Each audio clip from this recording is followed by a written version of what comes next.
Hi, so let's now continue working on this next set. This is now solving equations, and for this time, we will be solving equations using tables and mental math. So let's start with using mental math. So what is the solution of each equation? So let's have x plus 8 equals 12. So if you're going to be using mental math, you have to think, what number, if you add by 8, will become 12. So you have to use your addition facts, and you know that if you have 4 and 8 together, that's gonna be 12. Therefore, x needs to be equal to 4. Okay? Next one.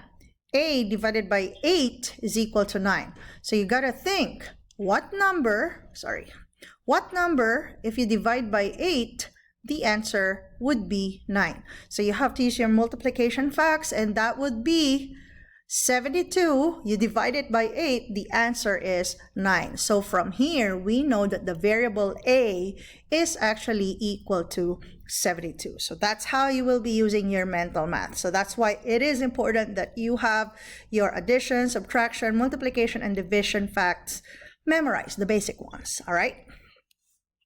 So now, let's try to use a table to find a solution. So what is the solution of 5n plus 8 is equal to 48? And we are going to be using a table. So how does this work? So you got to think that we will have to specify a value for our variable, and in this case it's going to be n. So if you're going to choose, Miss, there are so many numbers to choose from. Well, you can focus your values of n on certain values that you can use with mental math. So for example, if you have 5 times 1 and you add it by 8, that's going to be 13. That's pretty low, right? And we're looking for a value that is going to be 48.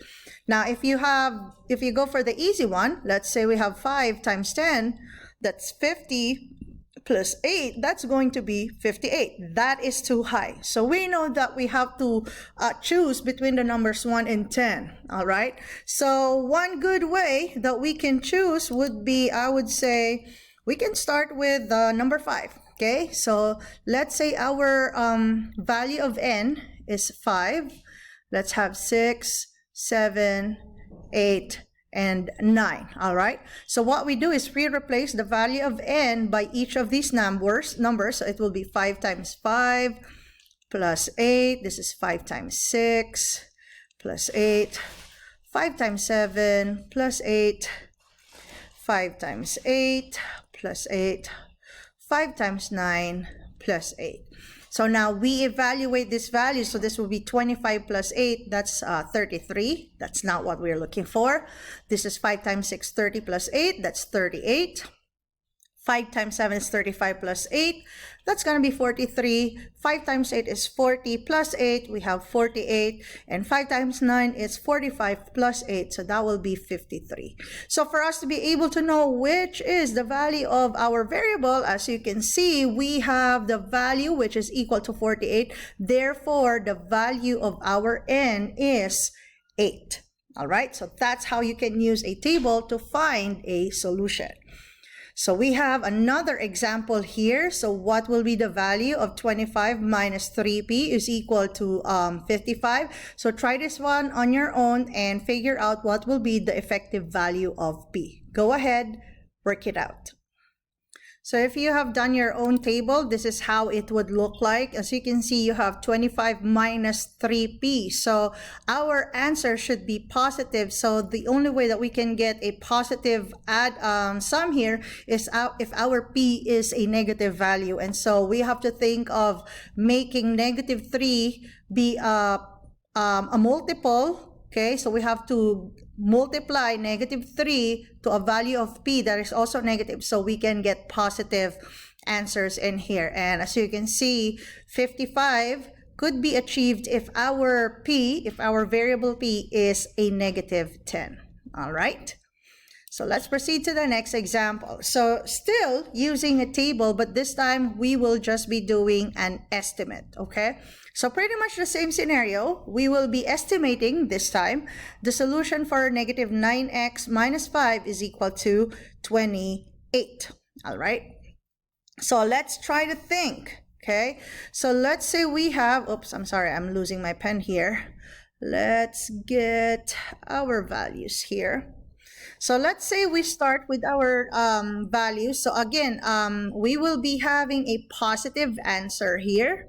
All right. And so what we need is we have to make the negative 9x to be somewhat a big number. Okay, because once we have this number is bigger, minus 5, then that's easier for us to get a 28. So negative 9 times a positive number, that would be another negative number. So that's not going to work. So what we need is to look for negative values that can replace our x. Okay, so let's say we have negative 1, negative 2, 3, 4, and negative 5. Okay, so we will have negative 9 times negative 1 minus 5, negative 9 times negative 2, negative 9 times negative 3 minus 5, sorry, negative 9 minus negative 4 minus 5, negative 9 times negative 5 minus 5.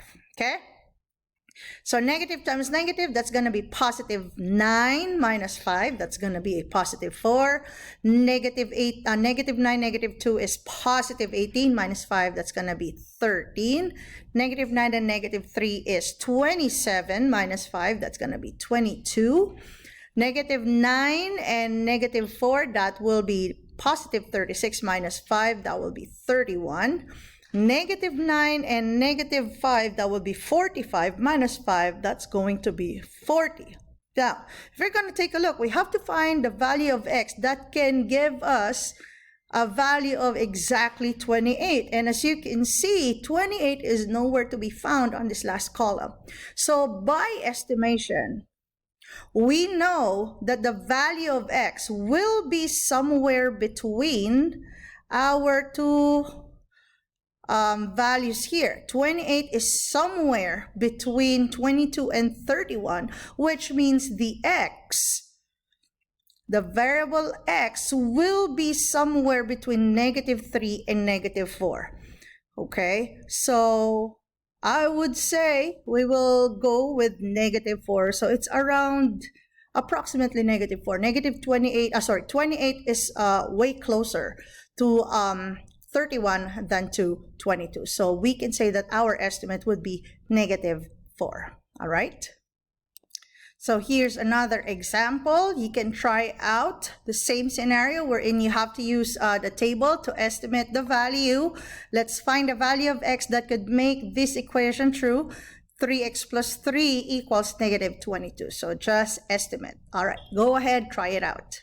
All right, so if you put in the values and you have an estimate of negative 10 up to negative 6, you will see that negative 22 is gonna be in between negative 24 and negative 21.